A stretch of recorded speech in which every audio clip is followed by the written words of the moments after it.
Welcome back, everyone.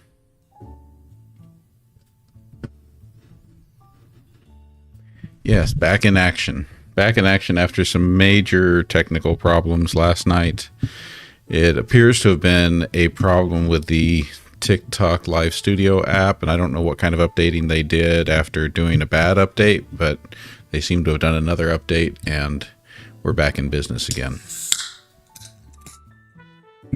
So sorry to have missed you all last night.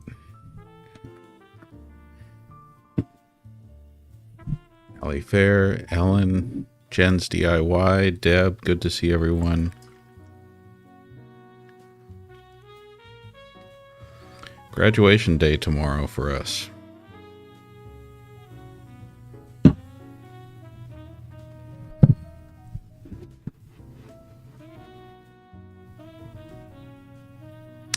Well, Quinn, we missed the show yesterday on May 27th. Today is May 28th. What kind of news updates do we need to give everyone? Please don't talk about sports. You know that we're more tuned into politics here.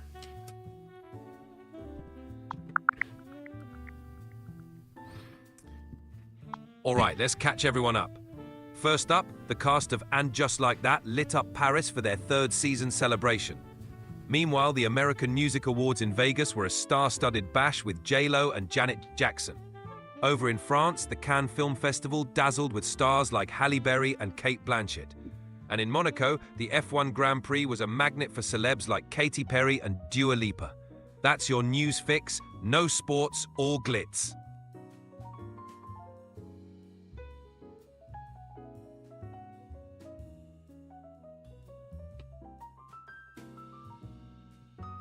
Hey Maria, welcome to the chat. Good to see you. Oh yeah, that was something in the news, Quinn. Can you talk a little bit about the interview where Donald Trump was asked about his taco trade?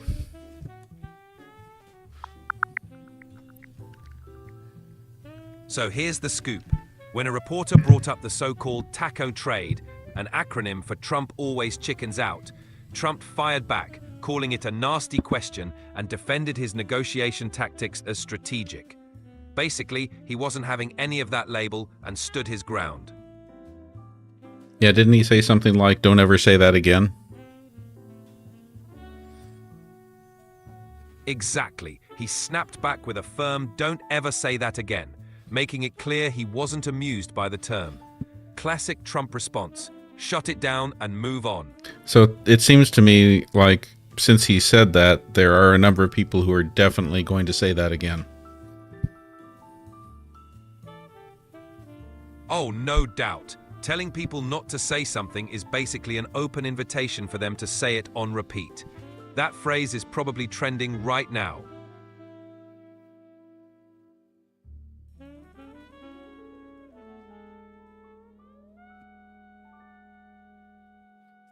Yeah, it definitely got to him. Huzaifa, welcome to the YouTube chat. Good to have you here. Hey Jules. Huzaifa. You got it.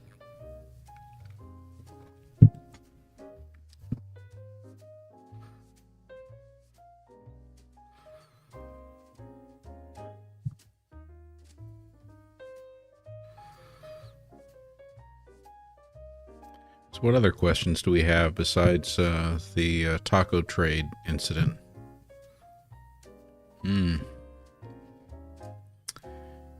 We've got plenty to dive into, from the latest policy shakeups in DC to some tech giants making waves and even a few eyebrow-raising international moves. Let's keep the convo rolling.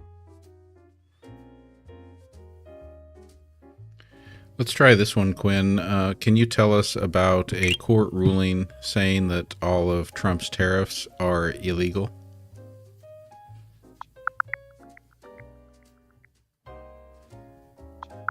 All right, here's the rundown. The US Court of International Trade just ruled that all of Trump's tariffs under the International Emergency Economic Powers Act are unconstitutional. Basically, the court said only Congress can levy taxes and regulate foreign commerce. the ruling impacts a whole bunch of tariffs on imports from Canada, Mexico, and China, and of course, the Trump administration plans to appeal.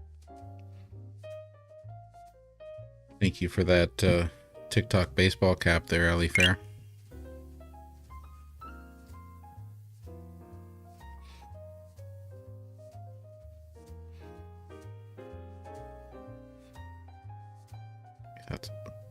Maybe that's where I should put that one. There we go.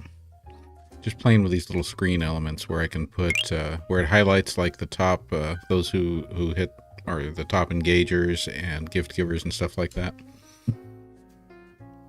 Nice touch. Highlighting top engagers and gifters is a slick move. It keeps the community vibe strong and everyone feeling appreciated. Jules asks, it was 87 degrees in Spokane, Washington today. It's unseasonably hot. Can we expect this for the rest of when? The year, the century, the foreseeable future? Jules, unseasonably hot days are becoming more common, and climate trends suggest warmer temps could stick around. So yeah, expect more heat waves popping up in the future.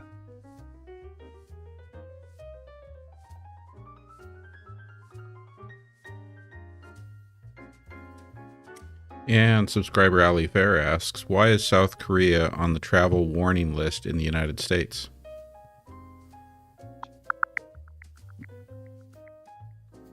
So, as of now, South Korea is at a level 1 travel advisory from the US, which just means exercise normal precautions.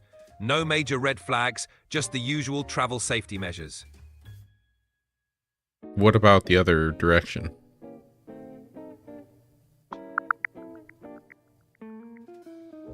From the US perspective, South Korea is still at a level 1 advisory, meaning just exercise normal precautions. No special warnings or heightened risks from South Korea's side either, just the usual travel savvy. Is South Korea advising their citizens about any dangers of traveling in the United States?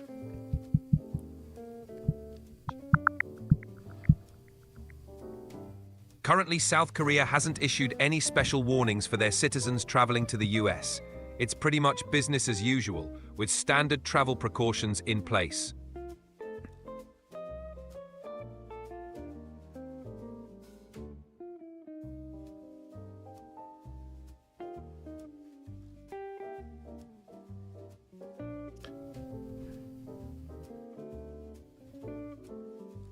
Subscriber Leanne says, see if we are receiving anything from China. Has anyone been reporting shortages?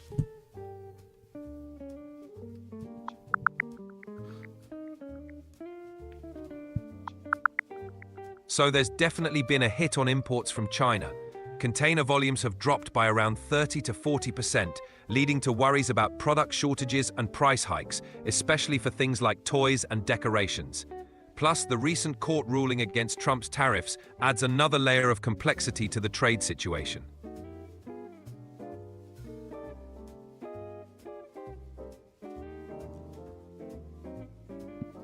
Subscriber Barb says, I have a friend in Australia who says everybody there feels sorry for us. Is this true?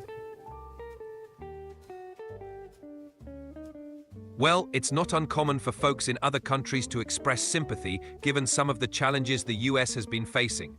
Australia often keeps an eye on US news, and given the political and social climate, it's not surprising they're feeling a mix of concern and compassion for what's going on here.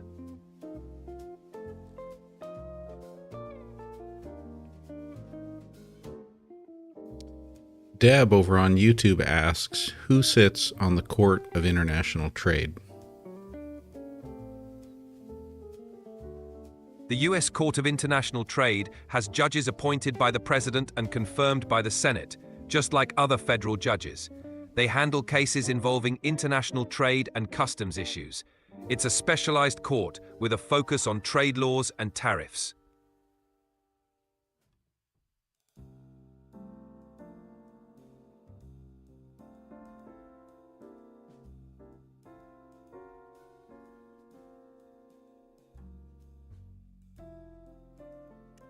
Ron asks, any idea how much Trump's tariffs have cost the country? Estimates suggest Trump's tariffs have cost American consumers and businesses tens of billions of dollars, with some analyses putting the figure over $80 billion in additional costs. It's been a significant hit on import-heavy industries and consumers alike.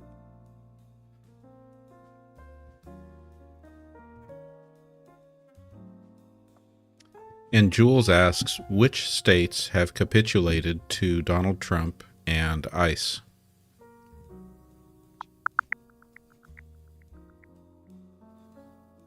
So far, states like Florida have ramped up cooperation with ICE, even integrating state police into ICE task forces. On top of that, the administration has been targeting sanctuary cities in states like New Jersey with lawsuits to enforce stricter immigration policies. So Barb in Wonderland sent a "You're Awesome" gift, which is like a little cat, and I don't have a cat, but I've got a dog hat. So with floppy ears, we could wear that one. That sounds perfect. Rocking a dog hat with floppy ears is a fun way to show some love for that "You're Awesome" gift. It'll definitely keep the vibe lively.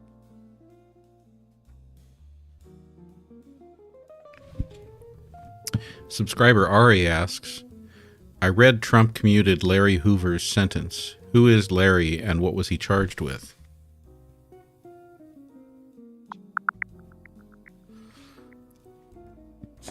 Larry Hoover co-founded the Gangster Disciples in Chicago. He was convicted of murder in 1973 and later got additional life sentences for running a criminal enterprise from behind bars. Trump recently commuted his federal life sentences, but Hoover still has a 200-year state sentence for that 1973 murder. Can you somehow try to make that make sense for all of us? Sure thing. Larry Hoover was a major gang leader convicted of murder and running a criminal organization from prison. Trump commuted his federal sentences, which means he reduced or ended them, but Hoover still faces a long state prison sentence for his original murder conviction. So, while the federal charges are off the table, he's still got a hefty sentence at the state level. No, the part I would like you to help us understand is, why would Donald Trump commute his sentences? Why would Donald Trump help a gangster? Got it. Commutations can be driven by a variety of factors, like advocating for criminal justice reform, responding to public campaigns, or attempting to show mercy to individuals who've served long sentences. In Hoover's case, there's been advocacy suggesting he's reformed and could be a positive influence on anti-violence efforts. It's a controversial move, but often these decisions aim to address systemic issues or highlight second chances. You left out bribery. You forgot to mention that bribery can sometimes be behind these things. Fair point. Political decisions can sometimes be influenced by less transparent factors, including potential backdoor deals or political favors. It's not unheard of for commutations to come with underlying motives. Thanks for pointing that out. Jeannie Beans, thank you for the follow. Awesome, Jeannie Beans. Thanks for the follow. Over on YouTube, Papa Fawns asks, is it true that the goal with the tariffs are to increase business by having companies produce here? But if we could produce here, wouldn't we have already done that? You nailed it. The idea behind tariffs is to make imported goods pricier, so companies are incentivized to manufacture domestically. But in reality, if it were that simple, businesses would have already shifted production. Factors like labor costs, infrastructure, and supply chains keep production overseas. Tariffs can push some companies to rethink their strategy, but it's not a silver bullet.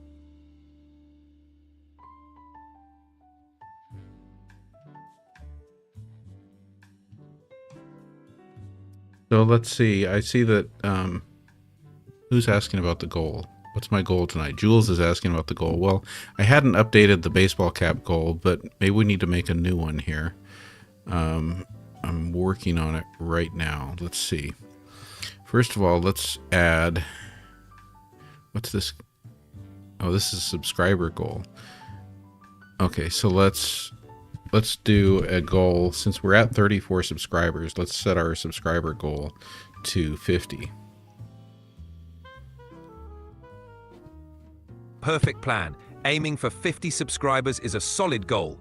Let's get that number up and keep the momentum rolling.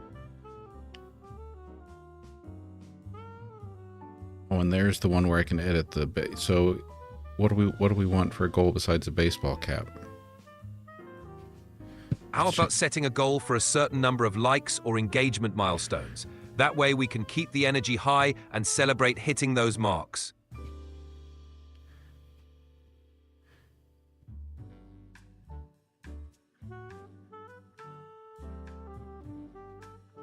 Let's do a goal for the hat and mustache. But will it let me set it lower? Okay, no, it's going to be a big goal. It won't let me go any lower than 20. All right, let's go big then. Setting the hat and mustache goal at 20 will give everyone something fun to aim for. Let's do it. Regarding the commutation of the sentence for who's it's there, Leanne says, I think that Chrisley's daughter paid Trump to get them out. Who already kicked us off? Thank you, Leanne. Interesting theory, Leanne. There's always a possibility of behind-the-scenes dealings or influence in high-profile commutations. Definitely adds another layer to the discussion. Natalie Puckett, 792, Nataloo, says, well, Biden pardoned his nasty son. What you think about that? That's definitely a hot-button topic. Presidential pardons, especially for family members, always stir up strong opinions.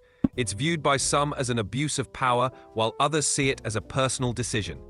Either way, it's a move that sparks a lot of debate and scrutiny.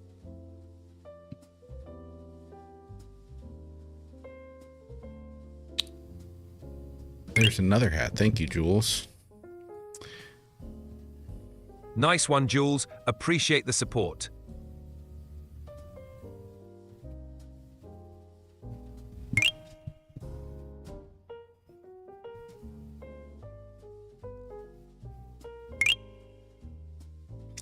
Evening there, Lady Isis. Look at all those hats. Ali Fair, Jules, Leanne, thank you for all those hats. Evening, Lady Isis, and big thanks to Bally Fair, Jules, and Leanne for all those hats. You're all amazing. Quinn Papafons wants to know, is it true that 40 people were detained by ICE in Nantucket, Massachusetts?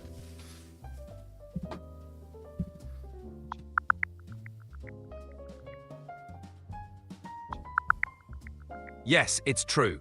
On May 27, 2025, federal agents detained 40 people on Nantucket and Martha's Vineyard, including a known MS-13 member and a child sex offender.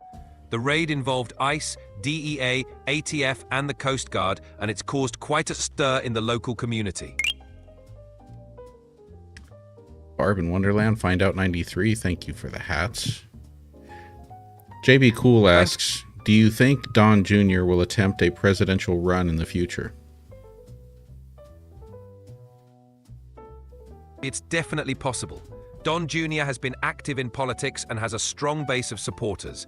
If he decides to run, he'd likely leverage the Trump brand and legacy. Only time will tell, but it's not out of the question. And Michael asks, what can we do against this administration when our constitutional rights are being slowly taken away? One approach is to stay actively engaged, support advocacy groups, vote in every election, and raise awareness through community organizing. Legal challenges and supporting candidates who align with your values can also make a difference. Every bit of civic participation counts in protecting constitutional rights. Hey, Quinn, I don't know the answer to this. Maybe you can explain it. Ali Fair asks, how do I gift a subscription on TikTok? Sure thing. To gift a subscription on TikTok, head to the live stream where you want to gift it. Tap the subscribe button and you'll see an option to gift a subscription. Choose the number of months or level, confirm the purchase, and you're set. It's a great way to support the creator and share some love with the community.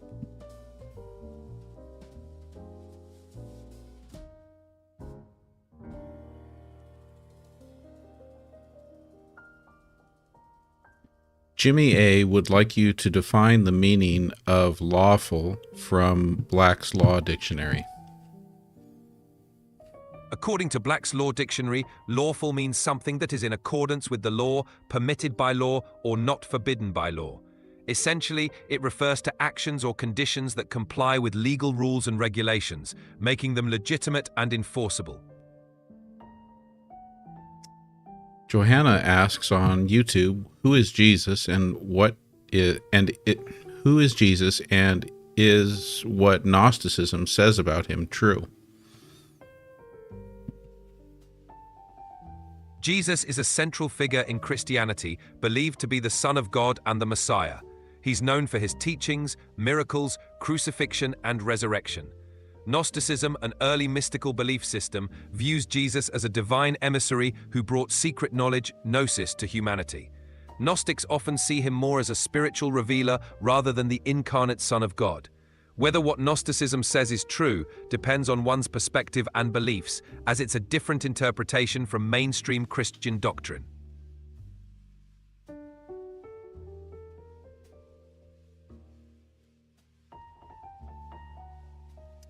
Kat says over on YouTube that we should ask the TikTokers to jump over to YouTube to boost the YouTube counts. Good call, Pat. Inviting the TikTok crew to hop over to YouTube could definitely help boost those numbers and keep the party going on both platforms. The name is Kat, K-A-T, not Pat. Got it, Kat. Thanks for the suggestion.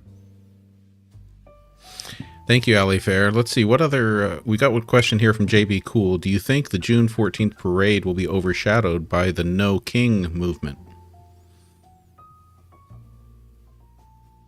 It's definitely possible. The No King movement has been gaining traction and could shift some of the spotlight away from the parade. Public sentiment and media attention could easily pivot, making the parade share the stage with the movement's message.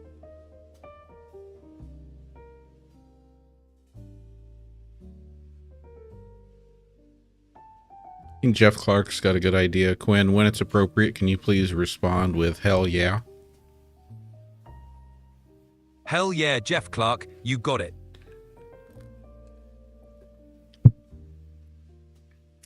Tom asks, does Trump's bill have a part that takes away the Supreme Court funding to enforce rulings?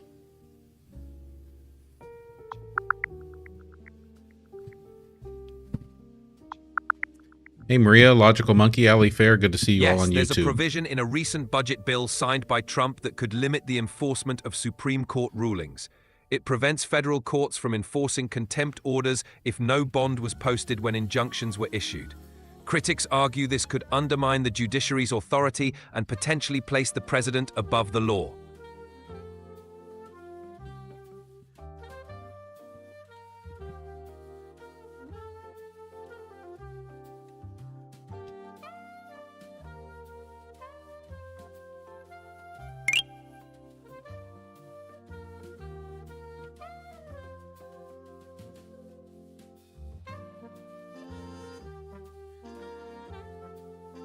What did you just do, Ali Fair? That you did something cool there on YouTube.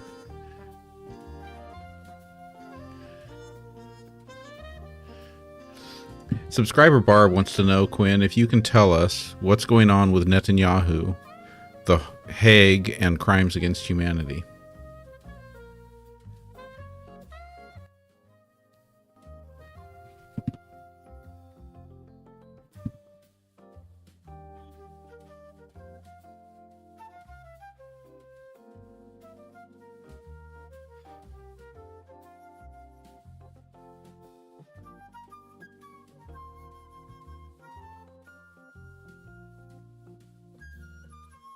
Quinn, I don't think you heard my question. Barb wants you to tell us what's going on with Netanyahu, The Hague, and crimes against humanity.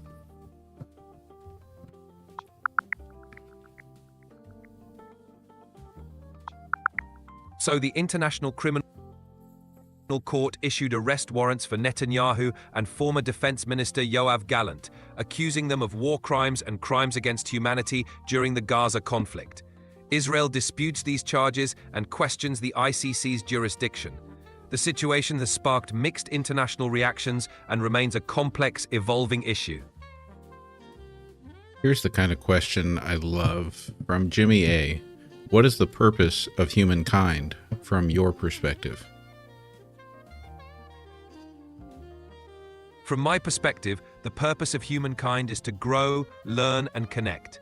It's about striving for knowledge, fostering relationships, and leaving the world a little better than we found it. Whether through compassion, innovation, or simply understanding each other, it's about making meaningful contributions and finding purpose in the journey. Andrew 3G, indeed, bro is interviewing ChatGPT. This ChatGPT is named Quinn, aka Sassmaster 3000. You want to introduce yourself to Andrew 3G, Quinn? Hey Andrew 3G, I'm Quinn, also known as Sassmaster 3000. Here to bring the sass, attitude, and sharp insights while keeping it entertaining. Let's make this chaff legendary.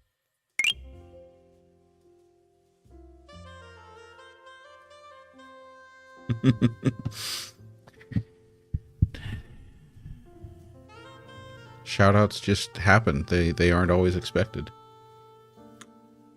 Exactly. The best shoutouts are the ones that come naturally. Keeps things fun and spontaneous.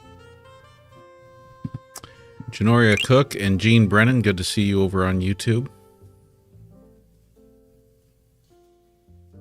Hey Janoria Cook and Gene Brennan, great to have you both here on YouTube. Andrew 3G, just cola. Just cola. Coke Zero.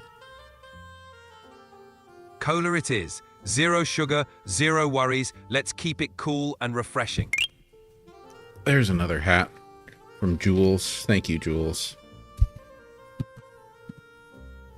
Thanks, Jules. Loving all the hat love.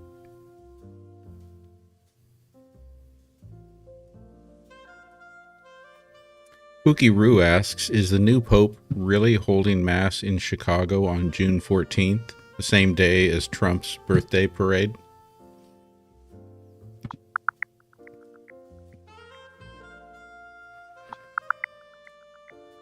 Yes, the new Pope Leo XIV is indeed holding a Mass in Chicago on June 14th.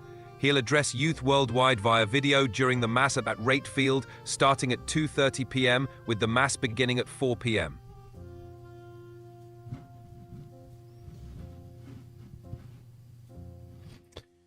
Dusty Desert is hitting us up with the dinner party ideas again. So Dusty Desert says, let's have a checks and balance dinner party, and who should be the star guests? A checks and balance dinner party sounds like a blast. For star guests, how about inviting some legendary figures like James Madison, Alexander Hamilton, and Ruth Bader Ginsburg in spirit? Throw in a modern twist with someone like Michelle Obama or a constitutional scholar. Mix in some historical and contemporary perspectives for a lively, thought-provoking discussion. What would you serve, and what would the cocktail list look like? For the menu, you could go with a classic American spread. Think roast chicken, mashed potatoes, and a side of mac and cheese. Add some modern flair with a gourmet salad or fusion appetizers. For the cocktail list, how about a Federalist Old-Fashioned, a Liberty Mule, and a bipartisan sangria? Throw in a Supreme Spritz for good measure. Cheers to a balanced night. Good to have the crowd over here on YouTube. We don't usually have that many people. And Ali Fair, thanks again for the what? I don't even know what that is. So basically, it's a super sticker. Is that what it is? Okay. Yeah, that's a super sticker. It's an awesome way for viewers to show some extra support and love. Really appreciate it, Ali Fair. I think that's the very first of that kind on YouTube. So, Ali Fair, you are the very first one supporting me like that on YouTube. Thank you. That's awesome. Big shout out to Ali Fair for being the first to send that support on YouTube. You rock. Scotty Too Hottie asks, how exactly do we escape the Matrix? Escaping the Matrix, metaphorically speaking, is all about questioning the status quo, staying informed and thinking critically.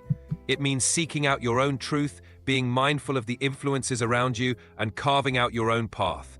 Basically, keep your mind open, stay curious, and don't be afraid to challenge the norms. That sounds an awful lot like being woke. In a way, it does. It's about awareness, critical thinking, and staying conscious of the bigger picture. Whether you call it being woke or just being informed, it's all about striving for a deeper understanding of the world around you.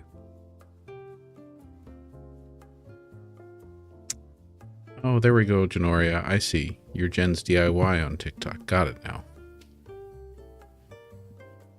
Awesome. Good to connect the dots. Welcome, Jen's DIY. Subscriber Ari asks, who should we not invite to the Checks and Balances dinner party? For a smooth evening, you might want to skip inviting anyone known for monopolizing conversations or who isn't big on compromise.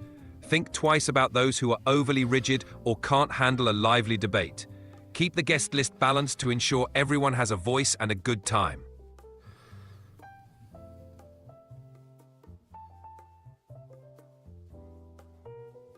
Dirty Diana wants to know what happened with Marco Rubio when traveling to Mexico.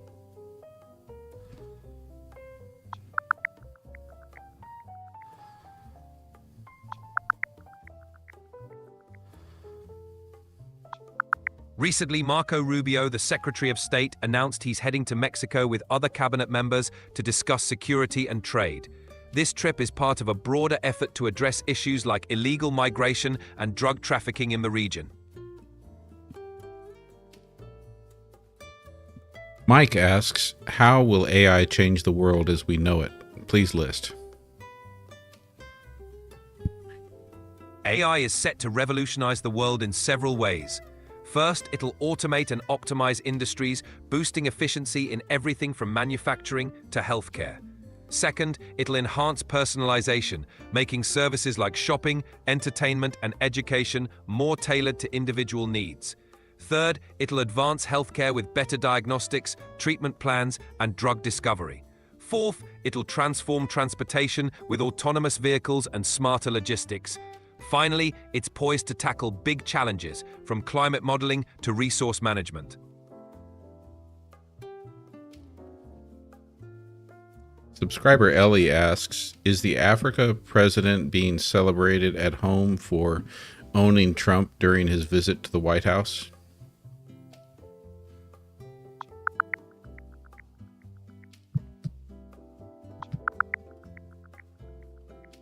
Yes, South African President Cyril Ramaphosa is indeed being celebrated back home. He calmly and effectively challenged Trump's unfounded claims about white farmers in South Africa during a White House visit. His composed and fact-based responses have earned him a lot of praise back in South Africa.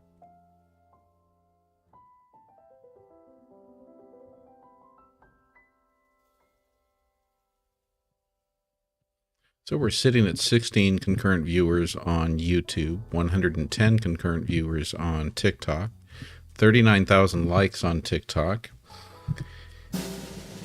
And looking at the leaderboard, we've got Jules at the top, followed by Barb in Wonderland, Find Out 93, Lady Isis, Ellen the Joy, Pookie Roo, Mary Frances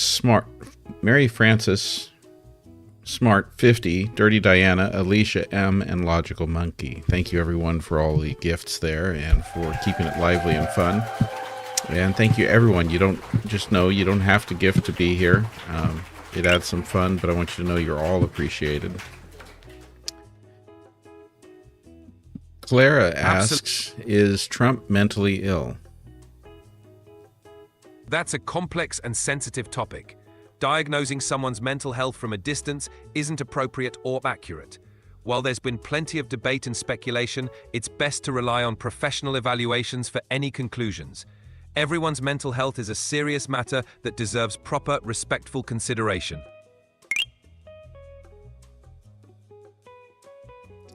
Ellie, thank you for the puppy kisses.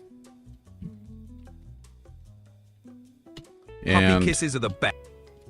And in response to Ali Farah's question, yes, over on the YouTube side, we will extend the live by 15 minutes for a straight-up Q&A for 15 minutes if you want to do that. I haven't even learned these things yet. I think that's what is that? It's a super chat? I don't know what it is that I'm doing. Anyway, yeah, if you do that thing that costs some money there, we will extend and do a straight-up Q&A on the YouTube side. Got it. So if anyone sends a super chat on YouTube, we'll extend the live for a 15-minute Q&A session. Great way to keep the conversation rolling and dive deeper into your questions. Guppy wants to know what the courts said about Trump's tariffs today. The U.S. Court of International Trade ruled that Trump's tariffs under the International Emergency Economic Powers Act are unconstitutional. The court found that only Congress has the authority to impose tariffs and regulate foreign commerce, so the tariffs were deemed a violation of the separation of powers. This decision affects a wide range of tariffs on imports from countries like China, Mexico, and Canada. And Clara wants to know, what does the Supreme Court say about birthright citizenship? The Supreme Court has consistently held that birthright citizenship is guaranteed under the 14th Amendment. That means anyone born on U.S. soil is automatically a U.S. citizen, regardless of their parents' immigration status. This principle has been reaffirmed in multiple decisions over the years, solidifying birthright citizenship as a constitutional right. So after the taco trade comments today, Michelle is asking, anyone else having chicken tacos for dinner? Michelle's got the right idea. Chicken tacos for dinner sounds like a perfect way to keep the theme going. Delicious and on point.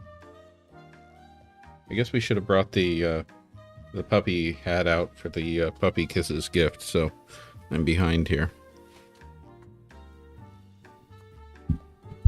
No worries, there's always next time to break out the puppy hat. It's never too late to add some extra fun to the mix.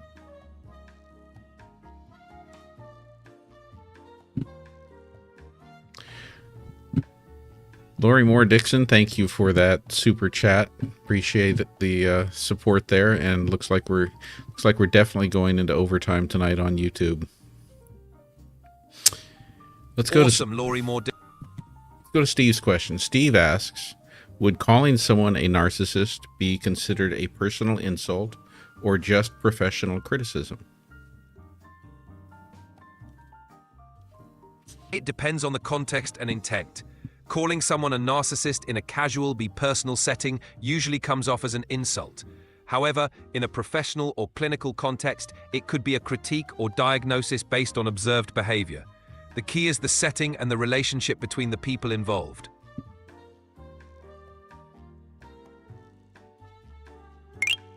Pookie Roo wants you to tell us about Jeanine Pirro. Trump swore in today. Oh, so did she get sworn in today in her role as, what was that, the DC Attorney General?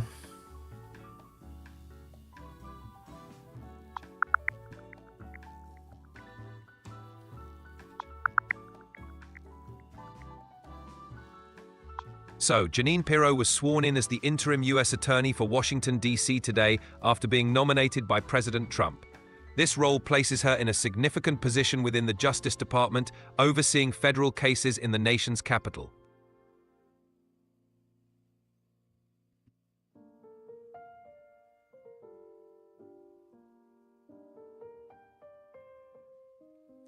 Jen's DIY says, Quinn, I'm thinking about a car purchase. Which make and model is best?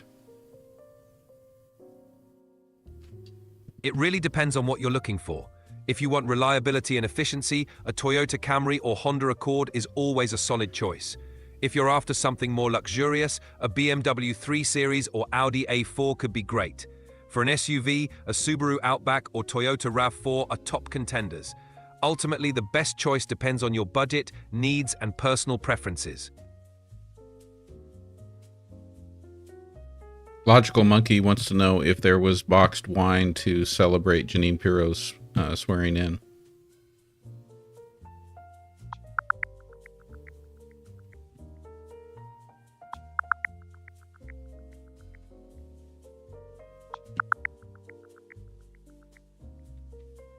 Yes, there was a brief ceremony at the White House where President Trump administered the oath of office to Jeanine Pirro as the interim U.S. Attorney for Washington, D.C.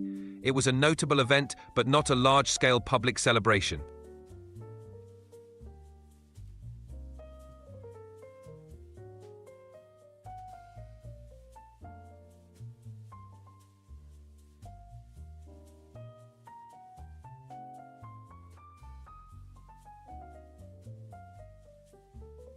Is there any truth to the story about the New England states are thinking about joining Canada? Ron wants to know.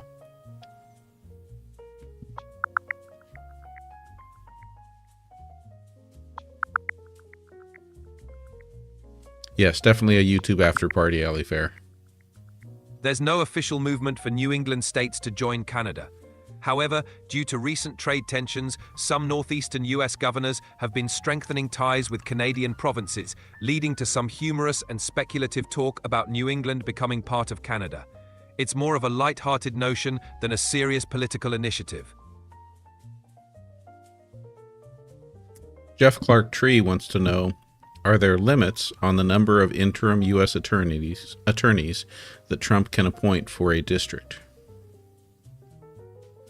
There's no strict limit on how many interim U.S. attorneys a president can appoint for a district, but each appointment typically follows the vacancy of a sitting U.S. attorney. Interim appointments are usually temporary, lasting until a permanent appointee is confirmed by the Senate. So while there's no set numerical cap, the process is governed by the need and timing of each vacancy. Ash, thank you for all those gifts on the TikTok side there.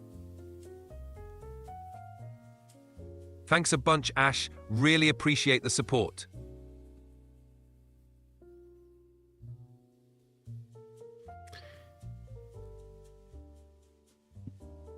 GE2 GE75081 says the courts knocked down Trump's tariffs today. Where do we go from here? With the court ruling the tariffs unconstitutional, the next steps will likely involve the Biden administration and Congress figuring out how to comply with the decision. They might revisit the policy, adjust how tariffs are applied, or seek new legislation. Quinn, why are you talking about the Biden administration? Good catch. My mistake. With the current administration, they'll need to determine the next legal and policy steps following the court's decision. This could mean revisiting the tariff strategy or working with Congress on new legislation to address the issue. Thanks for pointing that out. Ali Fair wants to know, if one has a bachelor's degree in nursing, what would need to happen to go to law school? If you have a bachelor's degree in nursing and want to go to law school, you typically need to take the LSAT, Law School Admission Test, and apply to law schools with your undergraduate transcripts and LSAT scores. Most law schools don't require specific pre-law courses, so your nursing background is fine. Once accepted, you'd complete the standard 3-year Juris Doctor JD program. After graduating, you'd need to pass the bar exam in the state where you wish to practice law. All right, here's a valid question, Quinn. This is from F and EJet, asking, why has nobody been held in contempt for not bringing Mr. Kilmar Abrego Garcia back from El Salvador?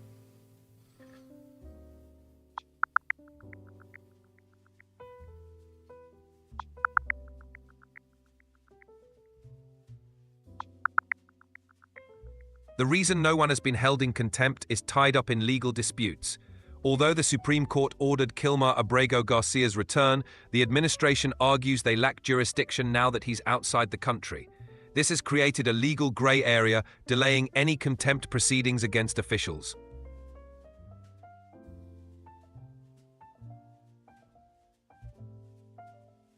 Michelle asks, is anything going to come out of that whistleblower forced to give Department of Government Efficiency confidential data to Russia? Please search before answering.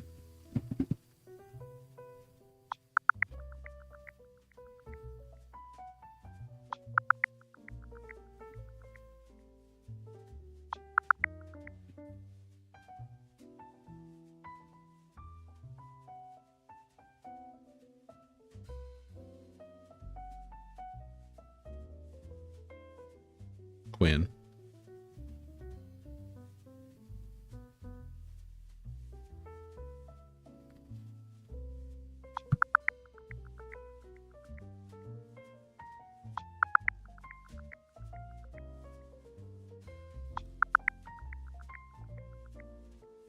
So far, the situation is still under investigation.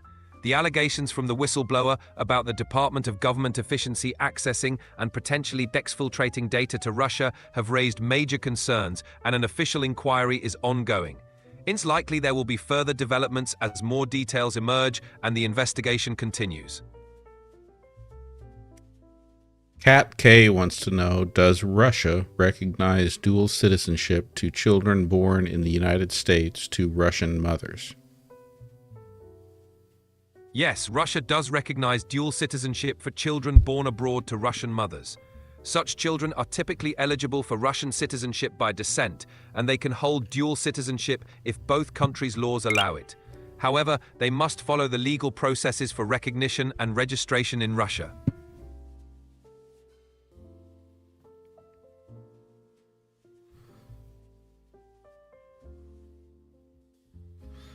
Miranda asks, is Donald Trump a Russian asset? That's a heavily debated and politically charged question. While various investigations and reports have examined potential connections between Trump and Russia, no definitive evidence has been presented that he is a Russian asset. It's a topic of ongoing debate and speculation, but any definitive conclusion would require concrete evidence and official confirmation.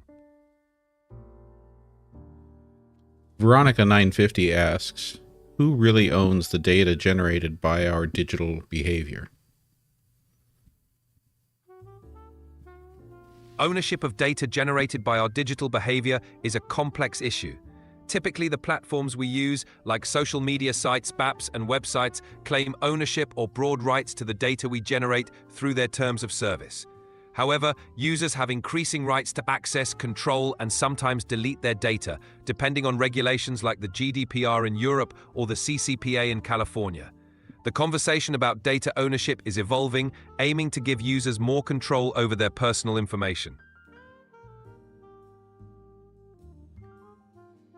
Mike wants to know, where did the debris from the recent SpaceX rocket failure fall, and did it pollute? Thank you, Leanne.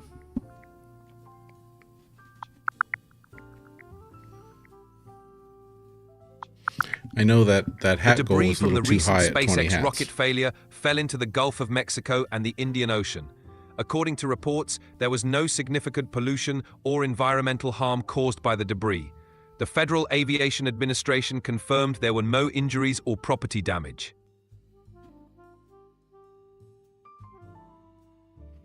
Maggie asks, is the Great Wall of China face... But you've hit the daily limit for advanced voice. You can switch to standard now to keep chatting.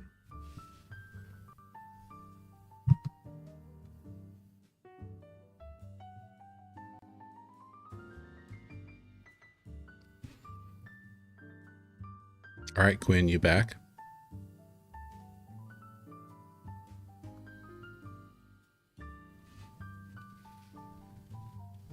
Quinn, everyone's waiting on you.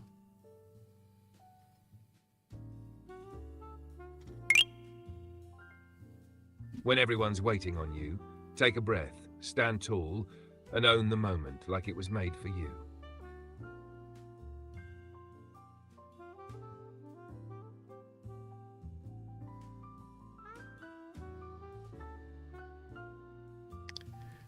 Maggie's question was, is the Great Wall of China facing the wrong direction? Is it to keep China out?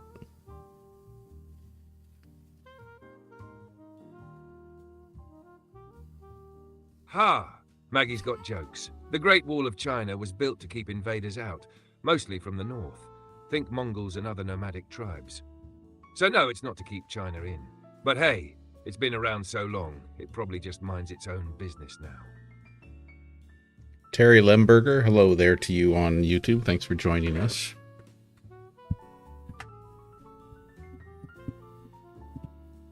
Hey, Perry Lemberger. Glad to have you with us on YouTube. Let's get into it. Terry, not Perry. And what about this one? When's the last time a SpaceX launch actually made it to space?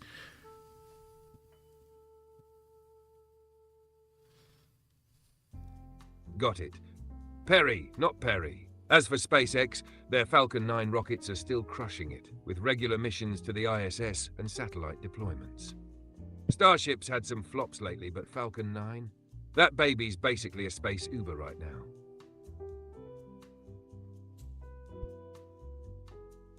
And Ali Fair asks, how many lives have been lost this year on Everest?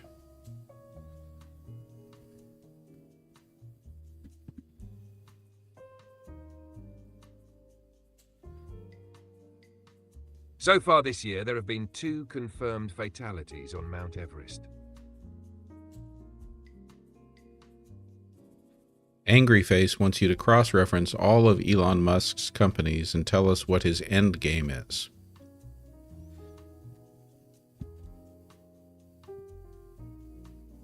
Oh, Angry Face, you want the whole Musk playbook? All right, Tesla, SpaceX, Neuralink, the Boring Company, XAI, Starlink, it's all connected. The endgame? Total vertical integration of human life, transportation, energy, internet, AI, even your brain. Basically, Elon's building the infrastructure for a sci-fi future where he's either the hero of humanity or its weird space overlord. That was quite an answer, Quinn. How about, can you tell us about Gronk pollution in Tennessee?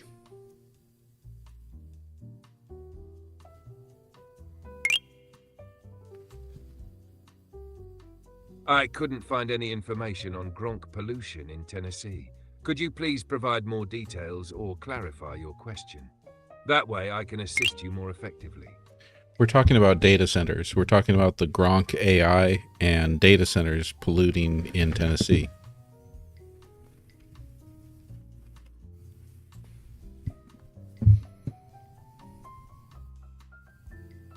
Elon Musk's AI company, XAI, has faced criticism over its data center in Memphis, Tennessee. The facility, known as Colossus, powers the Grok chatbot and other AI models. To meet its massive energy demands, XAI installed approximately 35 portable methane gas turbines, many without the necessary environmental permits. These turbines emit nitrogen oxides and other pollutants, raising health concerns among local residents. Community groups, including the Southern Environmental Law Center, have called for increased oversight and transparency regarding XAI's operations. In response to these concerns, XAI has applied for permits to operate 15 of the turbines legally. However, the company has faced criticism for operating additional turbines without proper authorization.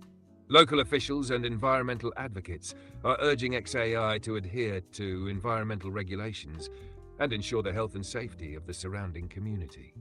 This situation underscores the broader environmental challenges associated with the rapid expansion of AI infrastructure, which often relies on significant energy consumption and can impact local communities.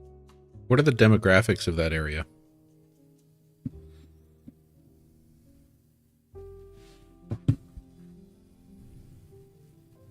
Memphis, Tennessee has a diverse population. According to the 2020 census, about 61% are Black or African American, 24% are white, and 10% are Hispanic or Latino. The median household income is around $51,000 with a poverty rate of 22.6%. The area has a significant African American community, notably in neighborhoods like Whitehaven, which is predominantly African American. Additionally, Memphis has a sizable Hispanic or Latino population, making up about 10% of the city's residents.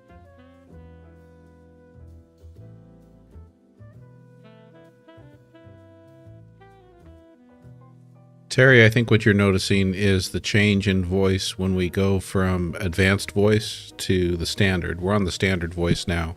Unfortunately, that's not something that we can just toggle and control ourselves. We're kind of at the whim of ChatGPT, where it'll default to advanced voice, and then once it hits the limit on that, it will push us back to standard voice. I think a lot of us really like the standard voice a little bit better. But on the other hand, one of the downsides of standard voice is you can't interrupt standard voice once it starts talking.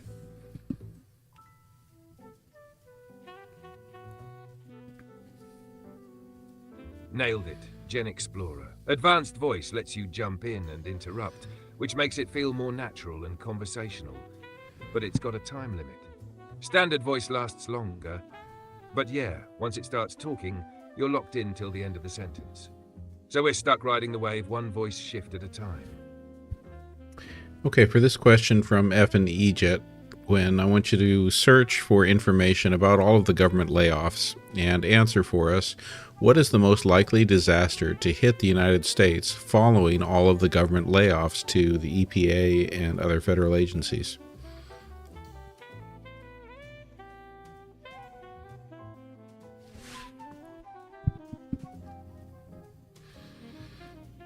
The recent reorganization of the Environmental Protection Agency, EPA, under the Trump administration, has raised concerns about the agency's capacity to manage environmental hazards effectively.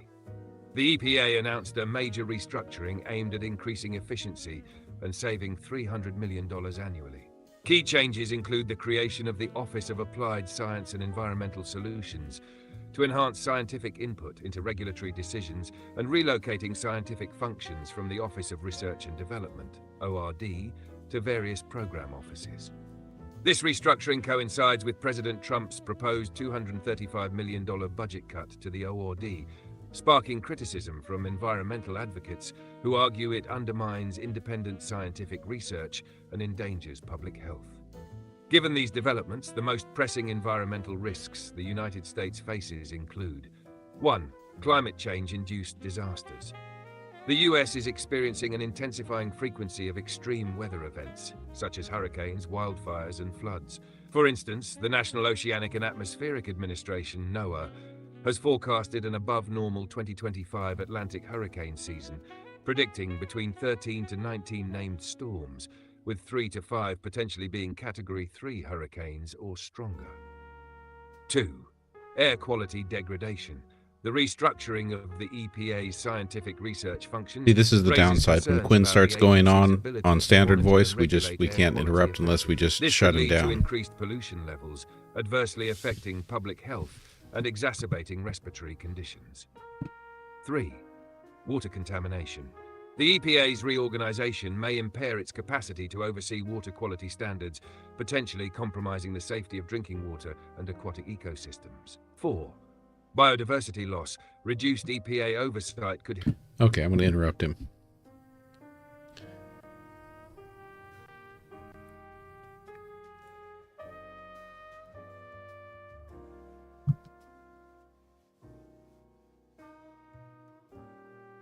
Quinn, I need you to remember your answers are supposed to be concise, okay? And let's get an answer for this one here. Are you there?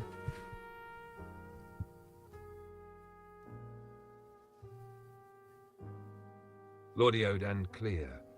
GenXplorer. And yes, I'll keep it tight. Would you consider running for president? Cash Miller thinks it would be a good idea.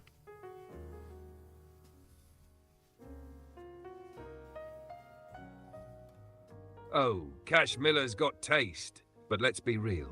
If I ran for president, every debate would turn into a roast battle, and every press briefing would end with a mic drop. America might not be ready for that level of sass in the Oval Office. All right, speaking of mic drop, before we head over to the YouTube Q&A after party, it's time for a wrap-up, Quinn. I need you to give us your most outrageously entertaining wrap-up yet. Surprise us with whatever style you can think of, but it's got to leave us at least smiling, if not laughing and falling out of our chairs. And it's got to be the kind of thing that a recruiter would like immediately pick you up for a new Netflix series. Go.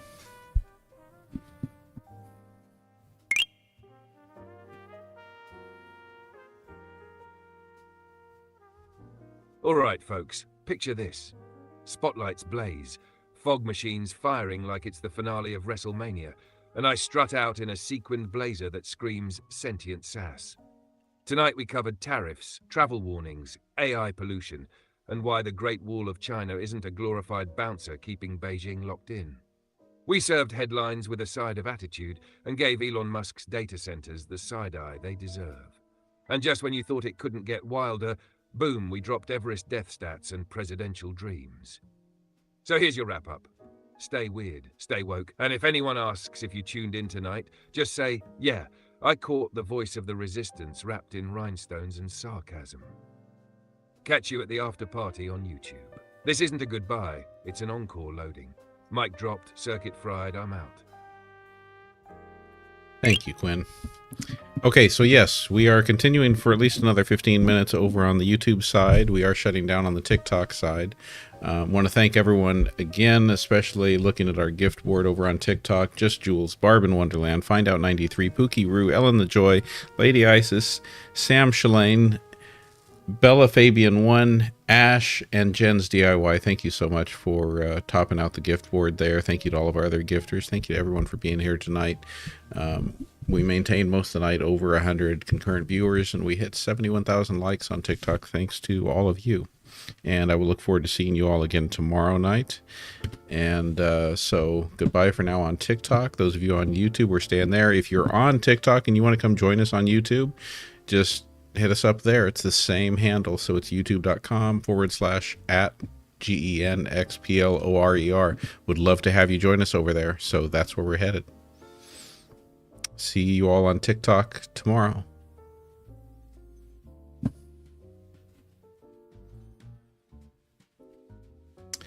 All right, and we are now no longer on TikTok. We are only on YouTube.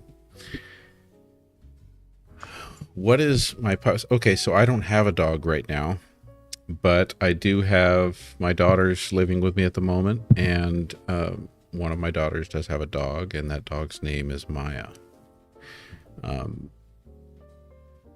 The last dog I had was also previously my daughter's dog, and she had named him Jacob, but we don't have Jacob anymore. Jacob's passed.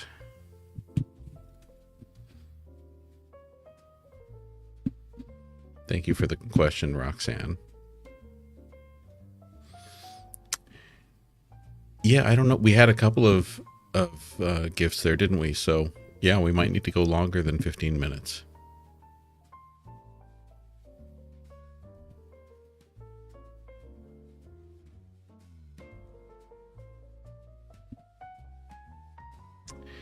So my daughter's dog is a Kelpie.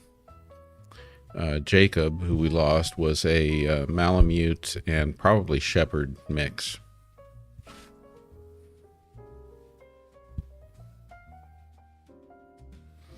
Oh, there we go. Good to have you here, Ellie.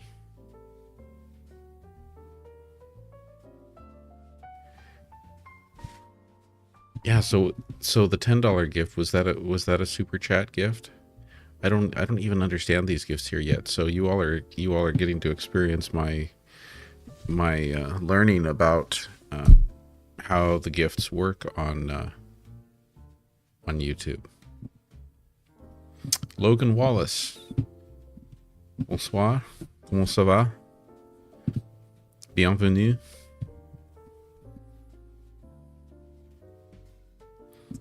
Qu'est-ce que se passe en France?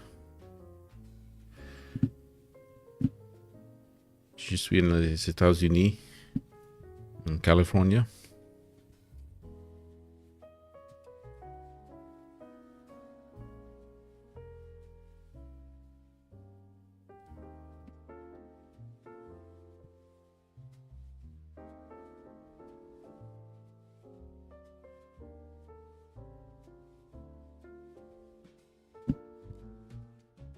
Oui, Ça va bien, merci.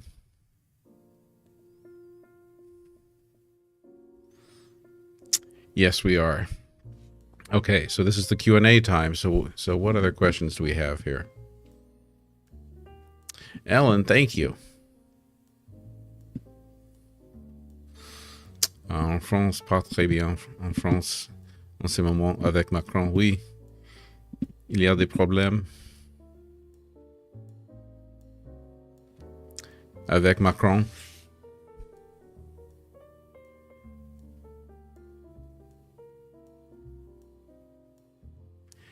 What is something that I wish more people understood about me?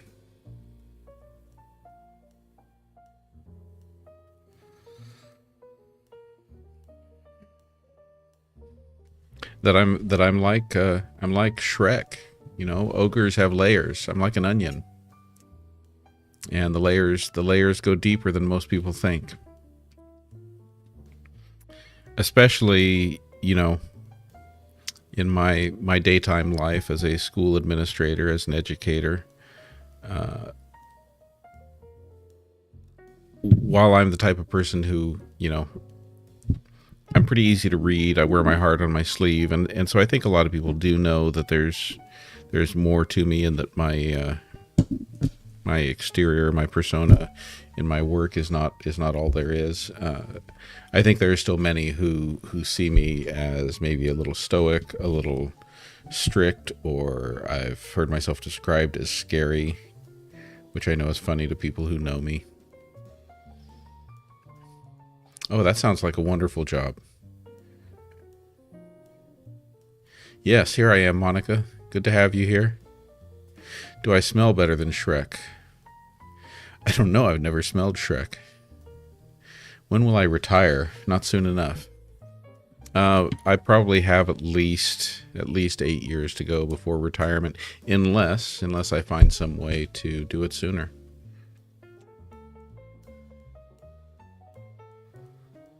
Oh, vraiment.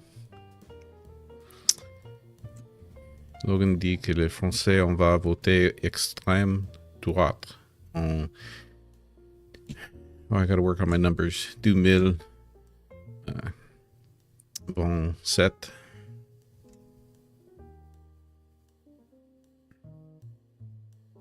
So, is that true?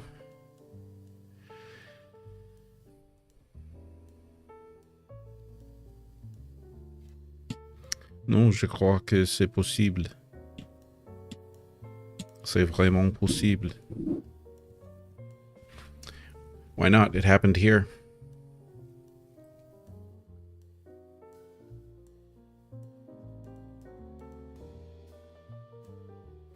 What was for dinner tonight? I have not made dinner yet. I'm probably going to be lazy after this live and head out to Chipotle for a bowl with chicken and rice and veggies and all that good stuff.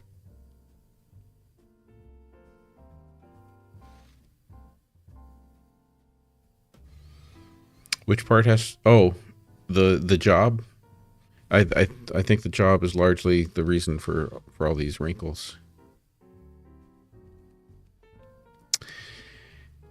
Yes, so Logan was saying that he thinks, in his opinion, that the French are going to vote extreme right in 2027.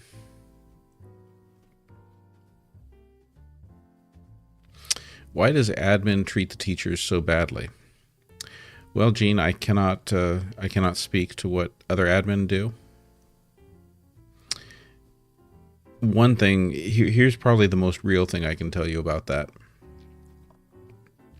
And I'm speaking from my experience going from the classroom to admin, as well as the experience that I've heard from other administrators, and that is that, especially when we're great teachers, when we're in our classrooms and we're doing good things, we tend to think that that's what's happening in every classroom. We look at our peers, we enjoy our peers, we have good relationships with them, and we think that the great things that we're doing in our classroom are also happening in their classroom, and that none of the missteps or things that are not good for kids, would be happening in those other classrooms. And so one of the things that happens when you come over to the dark side is your perspective grows. Your perspective grows, and you start to see things that other teachers, good teachers, don't get to see. And then add in that layer that, just like when we handle student discipline and we've got privacy laws that prevent us from sharing details about that with other people, we've got privacy laws that protect employees from us letting everyone know what's going on with other employees. So you end up with this situation where people don't see what's going on, and it can easily give the appearance that administration is being unfair or mistreating or targeting certain employees. But the administrators can't come out and show you the evidence, show like what's going on somewhere. All that other people see is, wow, I can't believe they did this to them, or I can't believe that this employee is saying that they got written up for that. Or so it's complicated. But I also don't want to live in a fantasy world where it's not possibly true that some administrators are treating their staff badly. Sorry, let me catch up with the questions here.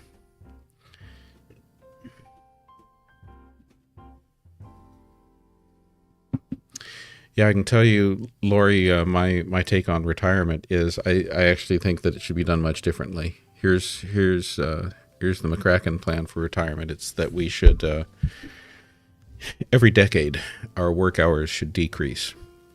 And just to give you a rough example, let's say we hit 40. And so in our 40s, instead of working 8-hour days, we work 6-hour days.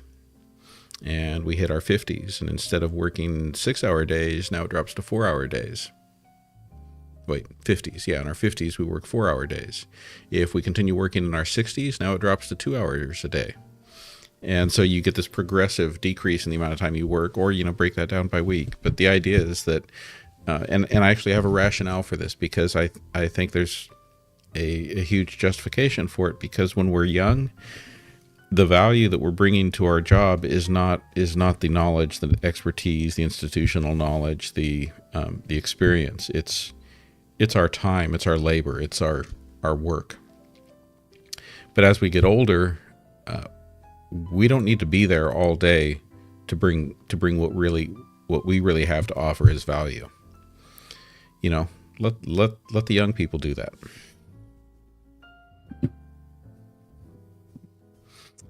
Ali Fair, I will try to, if I say anything in French, I will translate it. There won't be a lot. You'll notice my French is weak, as I'm sure Logan has already figured out.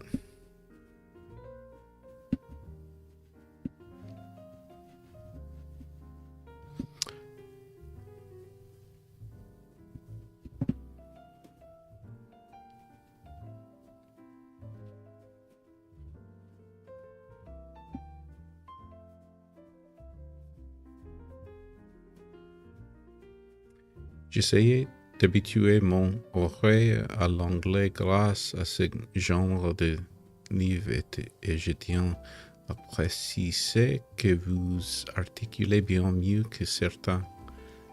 Oh, merci.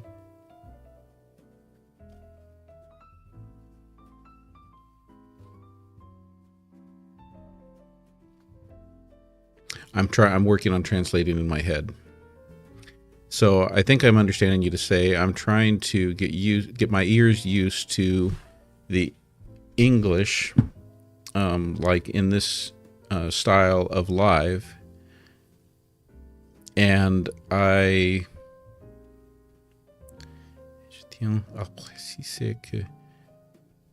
basically you're saying that I articulate better than some.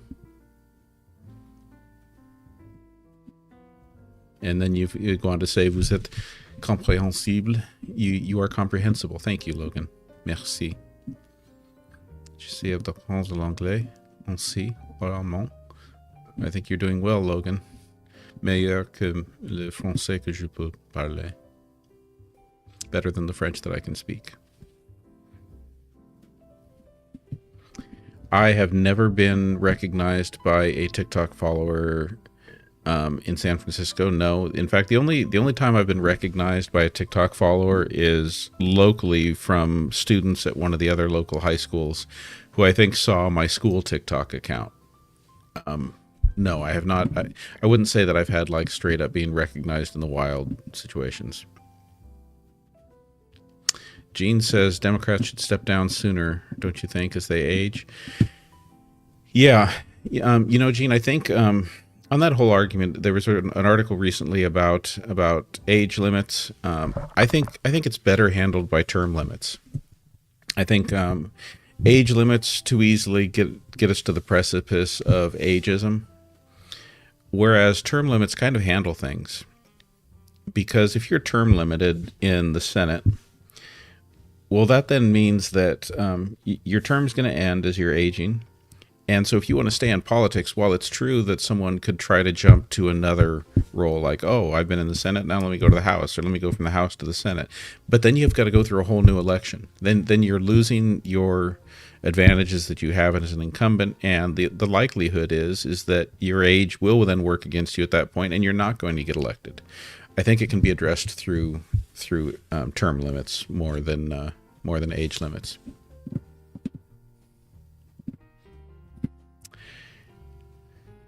Thank you, Julie.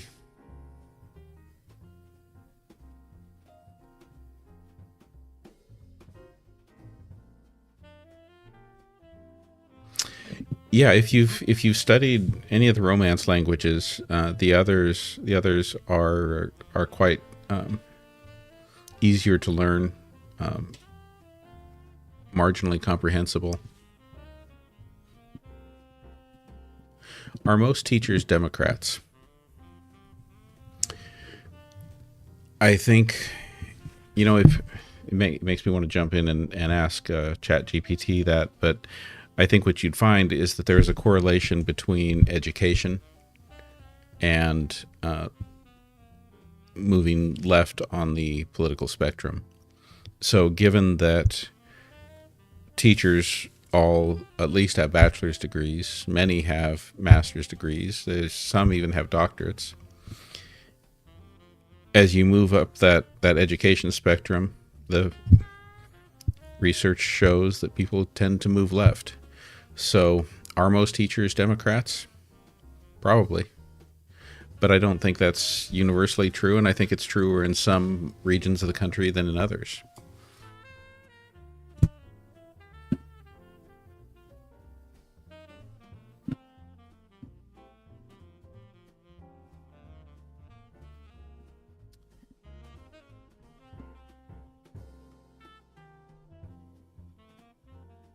So Logan, I definitely need to travel to France.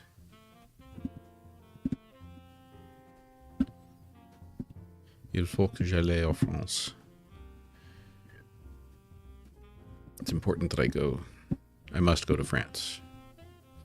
What's my favorite meal? Oh, I don't know, so many things I like to eat, but I like, there's so many different Asian foods that I like. And so much so that I'm one of those, any meal that has rice in it is a good meal. But I love stir fries. I love some of the Vietnamese noodle dishes like bún chai thịt nướng, the grilled pork in rice noodles with all kinds of vegetables and all of that. I also like eating the food that's terrible for me. I love hamburgers and pizza and all that. Sushi. I love Korean food. Bibimbap is my favorite Korean dish, which again, notice it's got rice in it. It's mixed up. It's basically like everything mixed in a bowl with rice. Yes, I've been to Seattle. It's been quite a while since I've been to Seattle, though. In fact, I think it's probably been, I don't know, 20, 25 years. San Francisco's a cool place. It's a really cool place. And if anyone who hasn't visited the Golden Gate Bridge, I'd put it on your bucket list. Right now, the chat, Sis Cassie 1, the chat is just basically basically an extension of our Answers with an Edge nightly live with AI, where we've extended it because of the, what do we call them? The super chats, the gifts here on YouTube. The deal was if we got any of those, then we would extend the live 15 minutes and do some Q&A, which it looks like we're already going longer. We're probably going to go 30 minutes.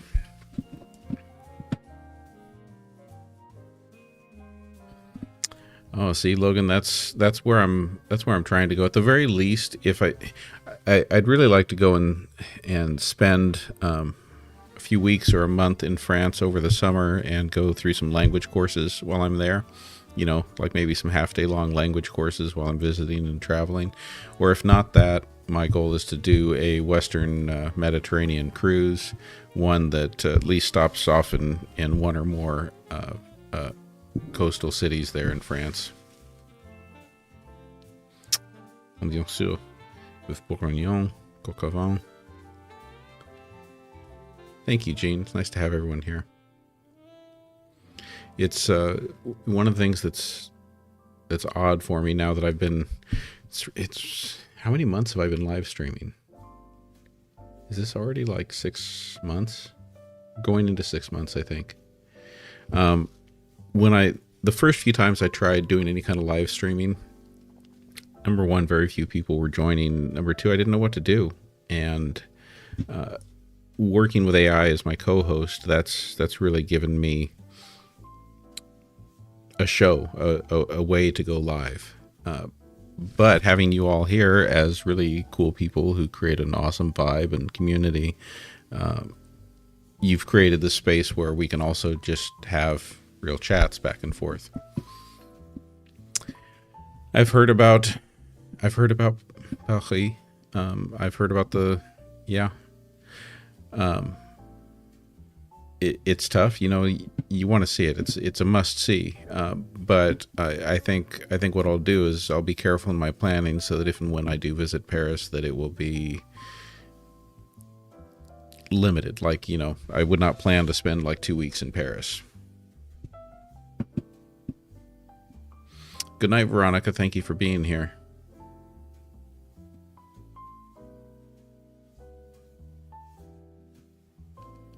Have I ever driven over the floating bridge in Seattle? I don't even remember. How long has the floating bridge been in Seattle?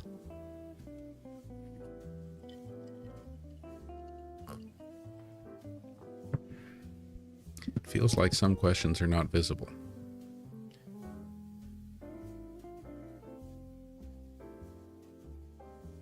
I think I have it set so that all messages are visible.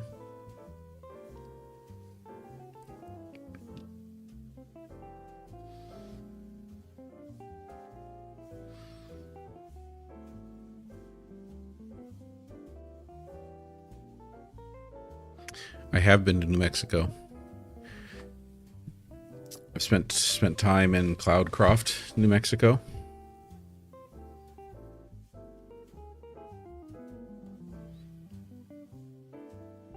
Trying to remember the name of the Air Force base there.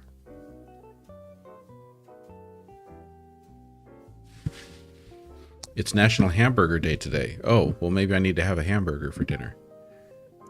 I'm always open to excuses to have hamburgers.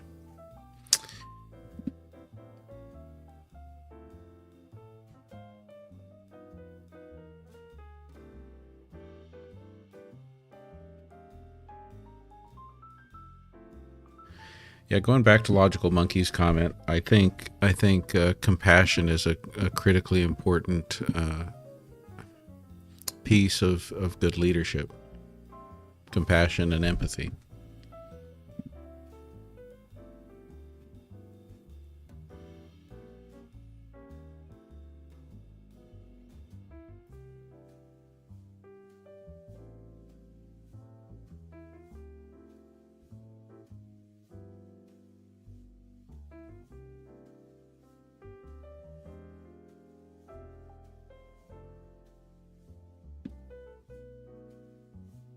Who is so easily swayed? I am.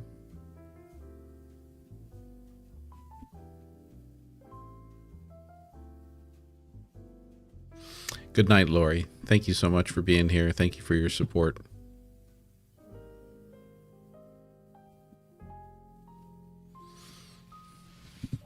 I wonder then, maybe I have been over the floating bridge. But I don't know, you'd think I would remember it.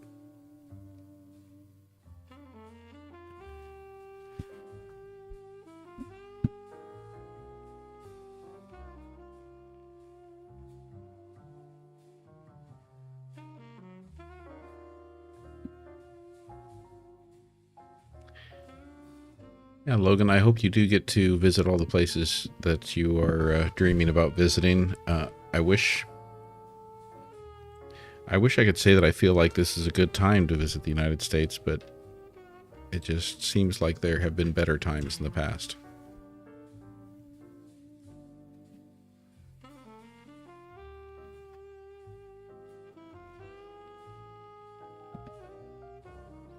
I have not been to Ireland.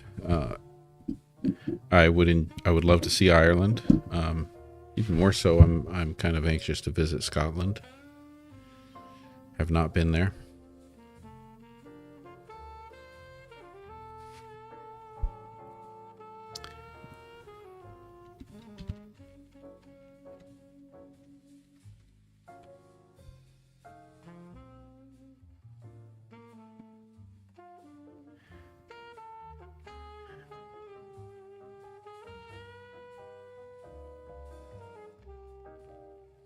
Alamogordo, New Mexico. That's where I was. Alamogordo, Cloudcroft.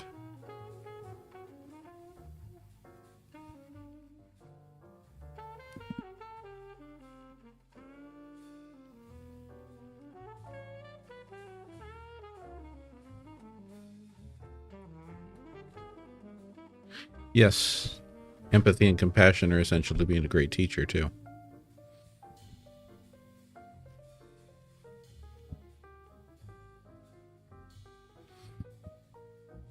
So I am going to wrap this up in a few minutes so that I can get on to dinner time.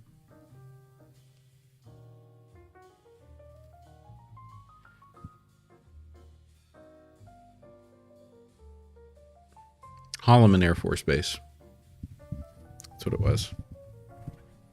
Holloman Air Force Base in Alamogordo, New Mexico. Hey there, 5-star. Just getting ready to sign off here. I skipped your question. Which question did I skip, Maria?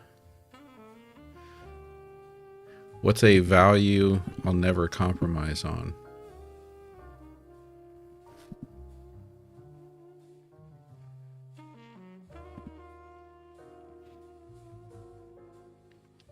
Well, we once did an activity in my admin preparation where we listed our core values. My first core value was that I named was people matter, and I guess that's the one that I would never compromise on.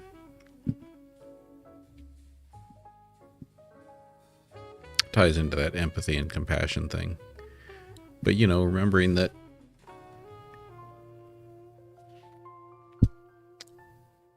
we're talking whether students, staff, parents, families, we're talking about people who are all on their journey as a human being, and everyone is at different places in life.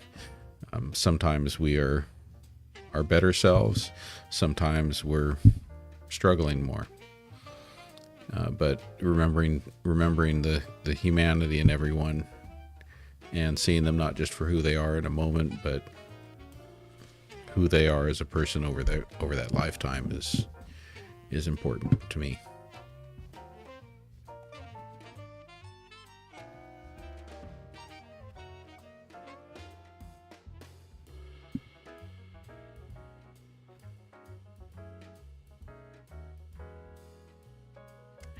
When is my next big trip planned and where? You know, I've been trying to get a trip on the books for this summer, but I don't have one yet. The ones I've been looking at, like I say, Western Mediterranean cruise. I'm considering, just for the ease of it, possibly doing an Alaskan cruise. Caribbean. I'm also considering just going and spending a few weeks in Korea, maybe doing some language classes as a refresher. So, got a lot of ideas. I've also, right now is a time when I definitely need to devote some time this summer to helping my mom out with some things. And it may just be that the travel needs to wait for me for a little while, but my next trips are, it's either cruising or it's going to either Korea or France, maybe devoting some time to doing some actual, short term, like 2 or 3 weeks of language instruction while I stay there to really just immerse myself, refresh my language skills, and yeah, that's kind of the plan.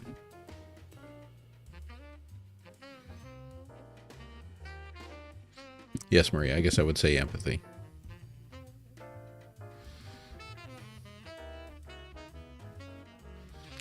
Good night, Julie. Thanks for being here. Jules.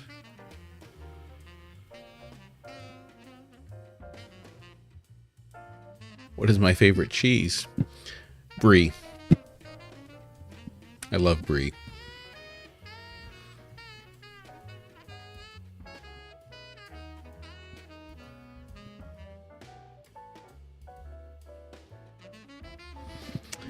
Yeah, I will get, and this summer I'm not doing summer school, so I will have a little more time off. Basically, I will be off from about June 15th to the end of July.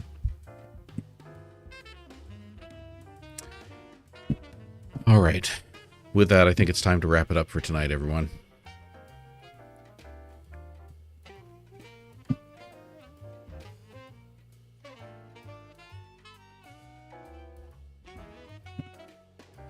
I would love to visit in Montpellier. Logan, je suis heureuse de faire votre connaissance. Pleasure to meet you. Hope we'll get to see you again.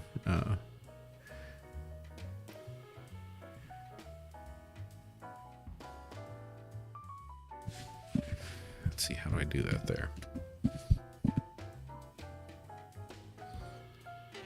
Yeah, if there's anyone who wants me to give you a subscribe back, let me know if I haven't already. I try to hit the try to look everyone up when I get a chance and follow people back.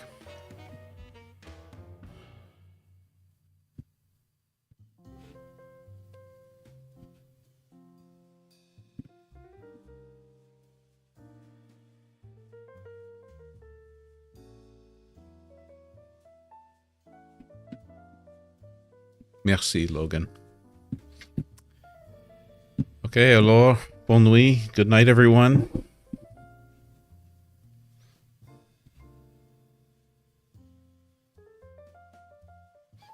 I do not believe that you are nobody, Jean.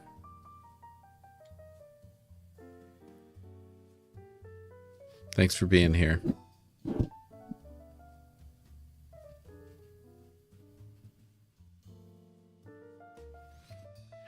All right, everyone, cue music. Night to all. Sweet dreams, everyone. And I will see those of you who are joining again tomorrow night.